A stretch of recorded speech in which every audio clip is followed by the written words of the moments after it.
নজরুল হল যুগ প্রবর্তক কবি। আর রবীন্দ্রনাথ তার বসন্ত রায় উৎসর্গ করলেন 1923 সালে। নজরুলের বয়স তখন মাত্র 24। জেলে রবীন্দ্রনাথ নজরুল। নোবেল লরিয়েট সাম্রাজ্যবাদের দালাল মালালকে তারা গালিগালাজ করা হয়, সেই ব্যক্তি কোন রকম ভ্রুক্ষেপ না করে নজরুলকে তার বসন্ত নাটক উৎসর্গ করলেন। লক্ষণ সেন সম্পর্কে ডিএল রায় একটা কবিতা আছে, বলছে যে 17 তরুণ তুর্কি যবে পৌঁছিল এসে বঙ্গেতে, লক্ষণ সেন তো দিলেন থম্প, কচু খেতে এক লম্পে। আহা, ডিএল রায় বলছে আহা, সে অপূর্ব পলায়ন কাহিনী। কেন যে আমরা যোগ্য ছন্দে ভালো আজও ভালো করে গাইনি। কি ফ্যান্টাস্টিক পলায়ন, কি ট্রিমেন্ডাস পলায়ন। তো আমাদের উনিও মাশাআল্লাহ একই কায়দায় পাগার পার। আমরা জানতে চাই একটু যদি তার ধরে রাখতেন, অবশ্য না ছেড়ে দিয়ে ভালোই করছে, তার মাংস টাংস খুঁজে পাওয়া যেত না। আমরা নারীদেরকে সম্মান করি। তারপরে বলছে যে সত্য পথের তীর্থপথিক ভয় নাই নাকি ভয়, শান্তি যাদের লক্ষ্য তাদের নাই নাই পরাজয়। এই ভাষা বাংলা সাহিত্যে ছিল না। রবীন্দ্রনাথ, এবার একটু রবীন্দ্রনাথের আসতে, রবীন্দ্রনাথ বললেন যে ব্যাকুল হয়ে উঠলেন নজরুলের সাথে কথা বলার জন্য, যে কি ছোকরা, মানে হাবিলদার কাজী নজরুল হাবিলদার বলা খুব গৌরব বোধ করতেন। হাবিলদার কাজী নজরুল ইসলাম, সেনাবাহিনীর হাবিলদার তো পাগলা। তো ওই পাগলারে দেখার জন্য রবীন্দ্রনাথ পাগল হয়ে গেলেন। যাই হোক, পরে তিনি লিখলেন যে অগ্নি বিনা বাজাও তুমি কেমন করে। কে বলতেছেন? মহামহিম রবীন্দ্রনাথ। আমাদের বাংলাদেশের যে সমস্ত রবীন্দ্র লেসপেন্সার যেগুলো আছে চামচা টামচা, এদের আদি পুরুষ দেবতা ঈশ্বর। রবীন্দ্রনাথ বলছেন অগ্নি বিনা বাজাও তুমি কেমন করে, আকাশ কাঁপে তারার আলোর গায়ে, তারার আলোর গানের করে। কেমন করে তুমি অগ্নি বিনা বাজাও, অসাধারণ। তারপরে বলতেছেন রবীন্দ্রনাথ যে আমার কবিতা জানি আমি, গেলেও বিচিত্র পথে হয় নাই সর্বত্রগামী। কৃষকের কিষানের জীবনের শরীর যেজন, কর্মে কথায় সত্য আত্মীয়তা করেছে অর্জন। যে আছে মাটির কাছাকাছি, সে কবির বাণী লাগি কান পেতে আছি। সাহিত্যের আনন্দের ভোজে নিজে যা পারি না দিতে, নিত্য আমি থাকি তারই খোঁজে। পুরাটাই নজরুলকে নিয়ে লেখা। রবীন্দ্রনাথ চিনতে পেরেছিলেন। রবীন্দ্রনাথ সহ আরেকজন ব্যক্তি নজরুলকে প্রথম যারা শনাক্ত করেন, তারা একজন রবীন্দ্রনাথ, একজন আবুল কালাম শামসুদ্দিন। আবুল কালাম শামসুদ্দিন হলো আমাদের শিবলির গ্রামের বাড়ি কই, ও নাটোরের বনলতা সেন। যাই হোক, নাটোরের না, আবুল কালাম শামসুদ্দিন ছিলেন ত্রিশাল, এই ধানিখোলা গ্রাম। আমরা বলতাম আবুল মনসুর আহমদকে যে ধানিখোলা থেকে ধানমন্ডি।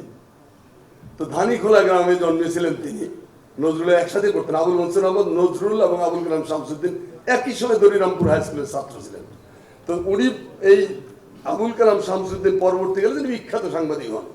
ভাষা আন্দোলনের প্রতিবাদে, ভাষা আন্দোলনের খুনের প্রতিবাদে পার্লামেন্ট থেকে পদত্যাগ করে যে ব্যক্তি প্রথম রাস্তায় এসেছিলেন, তিনি কিন্তু আবুল কালাম শামসুদ্দিন। আর আমাদের সাহিত্যে, আমাদের গগনে, আমাদের মাঠে ময়দানে কোথাও আবুল কালাম শামসুদ্দিনের নামটাও দেখবেন না। কারণ আবুল কালাম শামসুদ্দিন তো দাদাদের কৃপা ধন্য নন। তো আবুল কালাম শামসুদ্দিন তিনি বললেন নজরুল হল যুগ প্রবর্তক কবি। আর রবীন্দ্রনাথ তার বসন্ত রায় উৎসর্গ করলেন 1923 সালে। নজরুলের বয়স তখন মাত্র 24। জেলে রবীন্দ্রনাথ নজরুল। নোবেল লরিয়েট সাম্রাজ্যবাদের দালাল মালালকে তারা গালিগালাজ করা হয়, সেই ব্যক্তি কোন রকম ভ্রুক্ষেপ না করে নজরুলকে তার বসন্ত নাটক উৎসর্গ করলেন। শ্রীমান কবি কাজী নজরুল ইসলাম কল্যাণী এসো, এটা লিখলেন। শিষ্যরা বললো, ওই গুরুদেব কি করলেন? এই ছোকরা তো খালি চেঁচামেচি করে, খালি চিৎকার চেঁচামেচি, লম্প ঝম্প কি করে না করে। রবীন্দ্রনাথ বলছেন যে তোমরা নজরুলের কবিতা পড়ো নাই, পড়লেও অবজ্ঞা ভরে চোখ বুলিয়েছ মাত্র, ভেতরে রসের সন্ধান করো নাই। করিলে বুঝিতা এই নজরুল যা লিখিতেছে তাহা শুধু কবিতা নয়, মহা কবিতা। অরুগ্ন হিংস্র বলিষ্ঠ জীবনের বিস্ফোরণ হলো নজরুলের কবিতা। এগুলো সবই রবীন্দ্রনাথের কথা। তো নজরুল হয়ে উঠলেন, তিনি ধূমকেতু বের করলেন 22 সালে। ওইটা তো আমাদের শিবলি বলেছে, আমি এইদিকে যাচ্ছি না। ভারতের স্বাধীনতার কথা বলতে জিন্না গান্ধীরও যখন কাপড় নষ্ট হয়ে যাওয়ার মতো অবস্থা হতো সেই 22 সালে, তখন একজন কবি তিনি ঘোষণা করলেন ওই সব স্বরাষ্ট্র কিচ্ছু মানি না, আমরা যে ভারতের পূর্ণ স্বাধীনতা, ভারতবর্ষের 1 ইঞ্চি মাটিও পরপদানত থাকবে না। আর ধূমকেতুর আবির্ভাবের আগে বাংলাদেশের সাংবাদিকতা এবং সংবাদপত্র কি ছিল সেটা গত 15 বছরে দেখেন নাই? জয় মা হাসিনা বিবি, জয় আব্বাজান। আব্বাজান আর আম্মাজান ছাড়া কিচ্ছু ছিল না। আচ্ছা আপা, 1000 বছরের সর্বযুগের সর্বকালের সর্বশ্রেষ্ঠ প্রধানমন্ত্রী, ওনাদের নামের আগে 1000 বছরের 1000 কালের সর্বশ্রেষ্ঠ না বললে বেইজ্জত করা হয়। তো এই সমস্ত সময় আমাদের সংবাদপত্র কি, একমাত্র মাহমুদুর রহমান তার আমার দেশ তো বন্ধ করে দিল। এই একটা পত্রিকা, ওই যে শাহবাগে ফ্যাসিবাদের পদধ্বনি, সমস্ত গুলো যখন শাহবাগের তোষামত করতেছে, শাহবাগ শাহবাগ, সেই সময় মাহমুদ ভাই বলেন এটা শাহা না, এইটা হলো ফ্যাসিবাদের পদধ্বনি। এইটার জন্য তাকে চরম খেসারত দিতে হয়েছে। আমরা তার বিচার এখনো পাই নাই। কি অপরাধ ছিল আমার? আমাকে 12টা ছুরিকাঘাত করা হয়েছে, আমাকে রাস্তায় ফেলে রাখা হয়েছে, দুইটা মামলা, রাষ্ট্রদ্রোহিতা, প্রধানমন্ত্রী হত্যার মামলা, চাকরি হয়নি গত 15 বছর, না খেয়ে না রাস্তায় চেঁচাই, এদিনও চেঁচাইছি, এখনো চেঁচাই। জাতির সাধারণ মানুষের ভাগ্যের আসলে পরিবর্তন হয়, তবে সময় দিতে হবে, এটা আমি বিশ্বাস করি। তিনি হয়ে উঠলেন জনগণের কবি, জাতীয় কবি। এটা বলেছে যে নেতাজি সুভাষচন্দ্র বোস, তিনি তো আমাদের দেশের রাজনীতিবিদদের মতো না 25 টাকা দিলে কেনা যায়। চরিত্রহীন, নীতি নৈতিকতা বর্জিত অমানুষ যেগুলো আছে রাজনীতির মাঠে, কিছু তো আছে, এগুলোর মতো ছিলেন না। তিনি ছিলেন ভারতের সত্যিকার অর্থে, যদি ফাদার বলে, গান্ধী তো সুবিধাবাদী মানুষ, সুভাষ বোস ছিলেন নজরুলের লাইন। সুভাষ বোস, নজরুল এবং মৌলানা ভাসানী, এরা হলো আসলে একই তরিকার। তো সেই সুভাষ বোস তাকে জাতীয় কবি বলে সম্বোধন করেছে। আচার্য প্রফুল্লচন্দ্র রায়ের কথা বলেছে, আমি ওদিকে যাচ্ছি না। আর মৌলানা ভাসানী কি বললেন? মৌলানা ভাসানী বলেছিলেন যে নজরুলের প্রতিটি কথা, প্রতিটি শব্দ এক একটি যুদ্ধ ঘোষণা। এই যুদ্ধ সাম্রাজ্যবাদ, উপনিবেশবাদ, সাম্প্রদায়িকতা, ধর্মান্ধতা, সকল প্রকার শোষণের বিরুদ্ধে। তাই কি নয়? এইটাই হলো। যাই হোক, আমরা তো জানি যে নজরুল লেখাপড়া করতো না। আমাদের অনেকে বলে ও তো লেখাপড়া করতো না।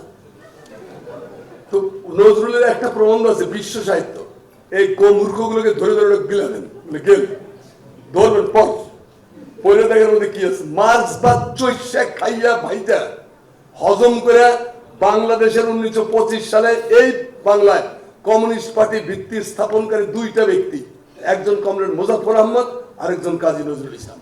এই কমিউনিস্ট পার্টি ম্যানিফেস্টো এবং গঠনতন্ত্র দুটাই নজরুলের প্রণয়ন করা ছিল। এই খবর জানে না, কারণ উনি তো সোনার চামচ মুখে নিয়ে জন্মায় নেই। অর্থাৎ তাকে মান সম্মান দিলে আমাদের হুমায়ুন আজাদের খুবই সমস্যা হতো, খুবই সমস্যা। কারণ নজরুল পরিষ্কার, যেথায় মিথ্যা ভণ্ডামি ভাই করবো সেথায় বিদ্রোহ, জামা ধরা ধামা ধরা মরণ ভীতু চুপ রাহ। ক্লিয়ার কথাবার্তা। ধ্বংস দেখে ভয় কেন তোর, প্রলয় নতুন সৃজন বেদন। আজকে যারা ছেলেদের কাণ্ড কারখানার দিকে ভয় পাচ্ছে, এরা হলো শাস্ত্র শকুন। শাস্ত্রের শকুন গুলো সবসময় পেঁচা রাষ্ট্র করে বেড়ায়, পেলে কোনো ছুতা। জানো না সূর্যের সঙ্গে আমার শত্রুতা? নজরুল বলছে যে 3 গাছে জোনাকির দল, চাঁদের নিন্দা করে কেবল। 3 তেঁতুল গাছের জমের মধ্যে জোনাকি চাঁদের নিন্দা করে। কি ছোট লোক দেখো, আর আমি কত সুন্দর, কত আলো, আমার সুইট। তো জোনাকি কোকার নিন্দা বন্ধ করছে নজরুলকে সারা জীবনী। তাতে নজরুলের কি যায়? গান্ধীকে ছাড়েন নাই তিনি। গান্ধীকে নিয়ে বলেছেন যে সুতা কেটে মরা স্বাধীনতা চাই, বসে বসে কালগুনি, জাগরে জোয়ান, বাদ ধরে গেল মিথ্যার তাৎপরি। ভাই শেষ করে দিচ্ছি, ভয় পাবেন না। আচ্ছা, কেন তিনি সব জয় করতে পারলেন? কেন তিনি তরুণদের পাথেয়? প্রশ্ন তো। এর কারণগুলো, একটা কারণ বলে আমি মোটামুটি চেষ্টা করবো, কয়েকটা আসল পয়েন্ট আছে আমার সেগুলোতে যাওয়ার। ধৈর্য হারা হওয়া চলবে না। নজরুলের সৈনিকরা জানে মাঠে লড়াই করতে হয়।